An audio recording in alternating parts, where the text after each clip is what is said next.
the most interesting series in the world.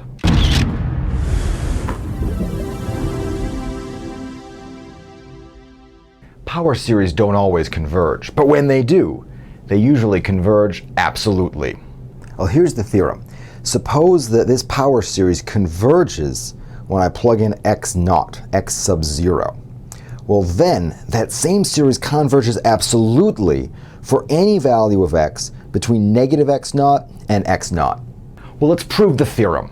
Well, the assumption is that the power series converges when I plug in x naught. And a consequence of convergence is that the limit of the nth term, which in this case is a sub n times x naught to the nth power, well, that limit must be 0 because the series converges when I plug in x naught. But a convergent sequence is a bounded sequence. What that means is that there is an m so that for all n, this is no bigger than m in absolute value. So I'll write that down. A sub n x naught to the nth power is less than or equal to m. Now pick an x.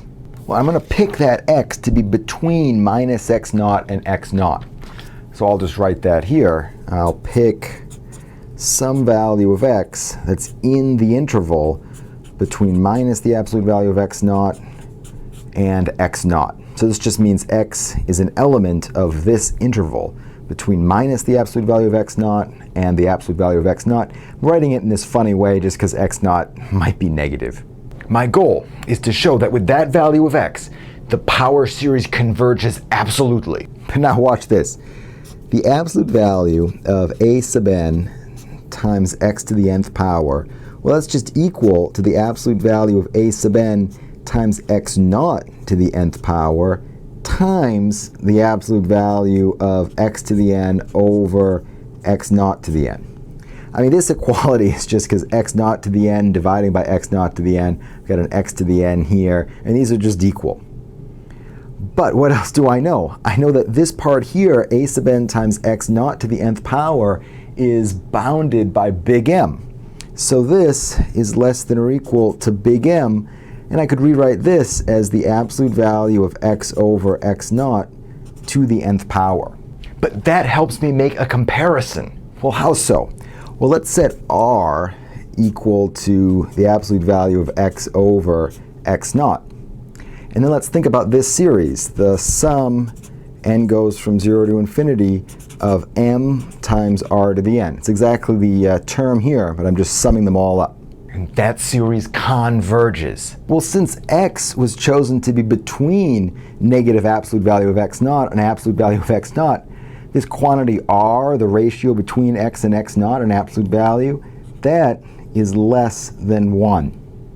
And consequently, this just geometric series, well, it converges. So what about the original series? So by the direct comparison test, what do I know? I know that the sum n goes from 0 to infinity of the absolute value of a sub n times x to the n converges. The original power series converges absolutely at that value of x. I mean, remember back to what the original statement of the theorem was. I'm just assuming convergence at a point, and that I'm deducing something much stronger, absolute convergence on a whole interval. There's an important corollary of this theorem. So consider this power series, then there is an r so that that series converges absolutely for any value of x between minus r and r, and it diverges whenever the absolute value of x is bigger than r, meaning whenever x is bigger than r or x is smaller than negative r. Now, I'm not saying anything about what happens when x is equal to r or when x is equal to negative r, but at least on this interval, I'm getting absolute convergence. That red r has a name. This r is called the radius of convergence.